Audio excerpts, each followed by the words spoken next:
ଗୀତ ସଂହିତା ଅଧ୍ୟାୟ 90। ପରମେଶ୍ୱରଙ୍କ ଲୋକ ମୂଷାଙ୍କର ପ୍ରାର୍ଥନା।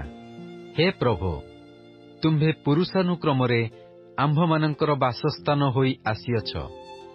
ପର୍ବତଗଣର ଉତ୍ପତ୍ତିର ଓ ତୁମ୍ଭ ଦ୍ୱାରା ପୃଥିବୀ ଓ ଜଗତର ସୃଷ୍ଟିର ପୂର୍ବଠାରୁ ଅନାଦି କାଳରୁ ଅନନ୍ତ କାଳ ପର୍ଯ୍ୟନ୍ତ ତୁମ୍ଭେ ପରମେଶ୍ୱର ଅଟ।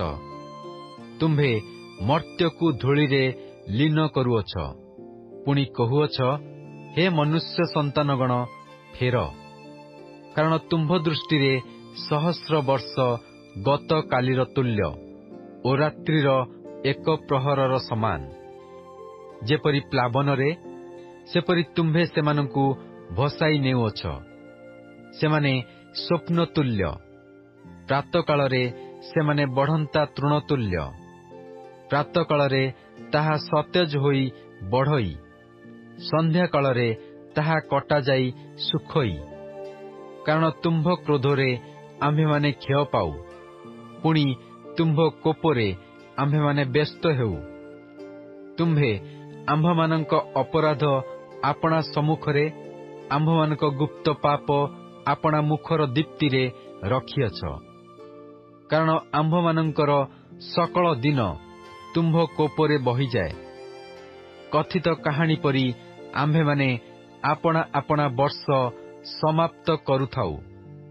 ଆମ୍ଭମାନଙ୍କ ଆୟୁର ପରିମାଣ 70 ବର୍ଷ ଅବା ବଳ ସକାଶୁ 80 ବର୍ଷ ହୁଏ। ତଥାପି ତହିଁର ଗର୍ବ ଓ ପରିଶ୍ରମ ଦୁଃଖ ମାତ୍ର। କାରଣ ତାହା ଶୀଘ୍ର ବହିଯାଏ ଓ ଆମ୍ଭେମାନେ ଉଡ଼ିଯାଉ। ତୁମ୍ଭ କ୍ରୋଧର ପ୍ରବଳତା ଓ ତୁମ୍ଭ ପ୍ରତି ଉପଯୁକ୍ତ ଭୟ ପ୍ରମାଣେ ତୁମ୍ଭର କୋପ କିଏ ବୁଝିପାରେ?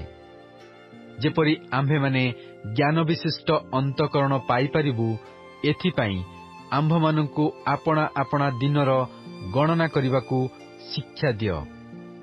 ହେ ସଦାପ୍ରଭୁ, ଫେର। କେତେ କାଳ ଆପଣା ଦାସମାନଙ୍କ ପ୍ରତି ପ୍ରସନ୍ନ ହୁଅ। ପ୍ରଭାତରେ ଆମ୍ଭମାନଙ୍କୁ ତୁମ୍ଭ ଦୟାରେ ତୃପ୍ତ କର। ତହିଁରେ ଆମ୍ଭେମାନେ ଯାବଜୀବନ ହୃଷ୍ଟ ଓ ଆନନ୍ଦିତ ହେବା। ଯେତେ ଦିନ ଆମ୍ଭମାନଙ୍କୁ ଦୁଃଖ ଦେଇଅଛ ଓ ଯେତେ ବର୍ଷ ଆମ୍ଭେମାନେ ଅମଙ୍ଗଳ ଦେଖିଅଛୁ, ତଦନୁସାରେ ଆମ୍ଭମାନଙ୍କୁ ଆନନ୍ଦିତ କର। ତୁମ୍ଭ ଦାସଗଣ ପ୍ରତି ତୁମ୍ଭର କର୍ମ ଓ ସେମାନଙ୍କ ସନ୍ତାନଗଣ ପ୍ରତି ତୁମ୍ଭର ମହିମା ପ୍ରକାଶିତ ହେଉ। ସଦାପ୍ରଭୁ ଆମ୍ଭମାନଙ୍କ ପରମେଶ୍ୱରଙ୍କର ସୌନ୍ଦର୍ଯ୍ୟ ଆମ୍ଭମାନଙ୍କ ଉପରେ ଅଧିଷ୍ଠାନ କରୁ। ଆଉ ତୁମ୍ଭେ ଆମ୍ଭମାନଙ୍କ ହସ୍ତକୃତ କର୍ମ ଆମ୍ଭମାନଙ୍କ ପକ୍ଷରେ ସ୍ଥାୟୀ କର। ହଁ, ଆମ୍ଭମାନଙ୍କର ହସ୍ତକୃତ କର୍ମ ତୁମ୍ଭେ ସ୍ଥାୟୀ କର।